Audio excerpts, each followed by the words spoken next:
Capcom is one of the greatest developers out there. Few companies can match the rich history, incredible portfolio of IPs, immense talent, and overall fantastic amount of games that they have given us. Possibly only Nintendo or Sega could truly match them.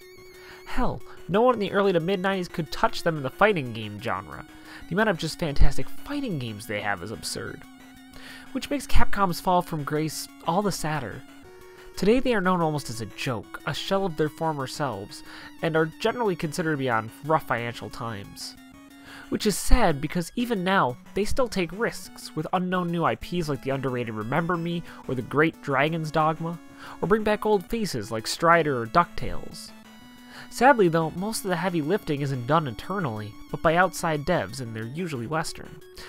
This focus has led towards some notoriously rough games like Lost Planet 3 or the generally well-playable but kinda terrible design of DMC or Devil May Cry reboot.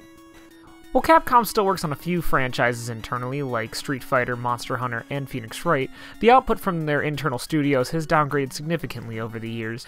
It's a shame too, with the incredible amount of great IPs just sitting there waiting to come back for another shot at the glory days. With that in mind, let me spin you a yarn about my favorite lost Capcom IP. One that never saw an official console release in America. One of my favorite Capcom fighting games.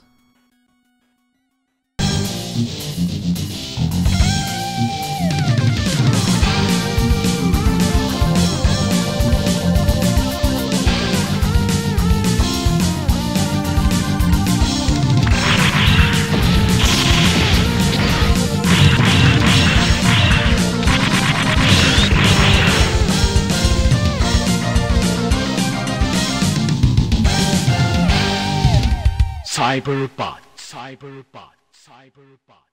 I didn't know much about this game until I happened to play it on GameTap. GameTap was a streaming service that started back in 2005, which offered a whole bunch of old school arcade and Sega console games, as well as classic and newer PC titles that would stream straight to your computer, similar to a video game version of Netflix. It was amazing, and I learned about so many awesome games through it. One of the best was Cyberbots, a fighting game where you control giant mechs and can customize which parts you used, body types, and the pilot.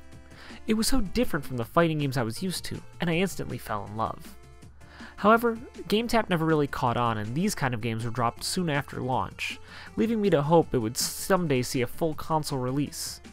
While it was released in arcades in America, none of the console ports saw a release here. My hopes for a digital download or HD remake never came through either. Overseas, however, it showed up on the PlayStation and the Sega Saturn. So, on the Sega Importorium, let's take a look at why I love this beauty of a fighting game and why I think Capcom really needs to go back to this IP and do something awesome with it. Now, quickly let me cover this giant box I've got here. See, in Japan, Cyberbots was actually pretty popular at the time.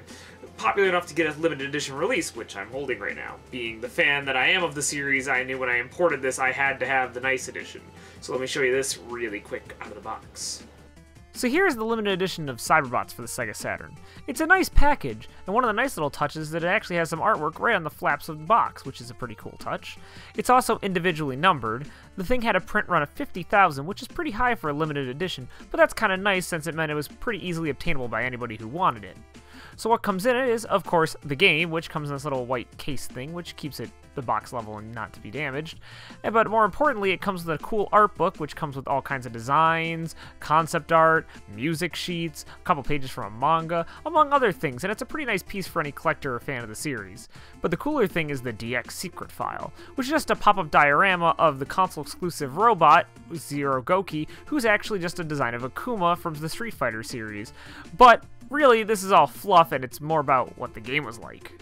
Now, something that tends to be forgotten and lost in the shuffle is that this game is actually set in the same universe as another Capcom title that came before it, the oft-forgotten beat-em-up Armored Warriors. While this game doesn't contain any of the same characters or pilots as Cyberbots, many of the different mech types are in this game, either as playable robots or as enemies. However, this game was only released in arcades and it never really caught on and became a popular title in Capcom's arsenal. They would take this mech design, though, and apply it to another kind of game that we were good at making: one-on-one fighters. Cyberbots, at its core, is still a Capcom fighter. Its best 2 out of 3 matches special moves executed by quarter circles and SRKs, and a generic super meter that gets filled and allows you to activate flashy, crazy moves. However, it also has a lot of unique elements. There are 3 other gauges in the game: arm, weapon, and boost. Arm is a meter that drains when you take damage and refills when you don't. If it empties, you lose your arm and the ability to perform certain attacks, though some mechs won't be able to lose their arms. Weapon is basically a cooldown meter for the mech's special weapon, with most having a small cooldown period to prevent spamming. Finally, the boost gauge is how much air boosting you can do. This is the most variable of the meters, since every mech has different properties, but basically it limits your hovering in midair and your air and ground dashes. The pilots you pick at the character select screen don't have any bearing on gameplay, they just exist for story purposes.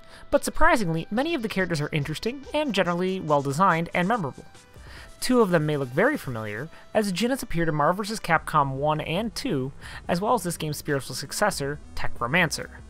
Devilot has also become a popular Capcom character, appearing in Super Puzzle Fighter 2 and Project X Zone as a playable character. However, the other characters have interesting traits and stories as well. Sadly, unlike the American arcade release, an import copy isn't going to allow you to experience that, but it's not really a selling point either.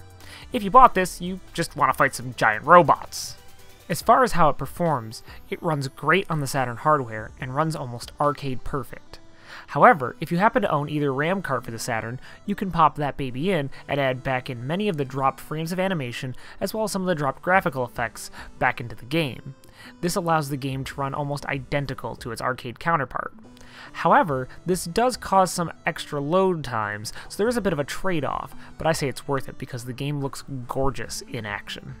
As far as what's offered, the game is pretty bare bones, with just an arcade ladder mode with some small dialogue bits in between matches you won't likely understand, and a versus mode that will likely be the reason you nab this.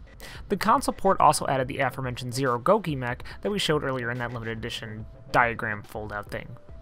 However, the amount of mileage you'll get out of this game is basically completely dependent on how much you play fighting games.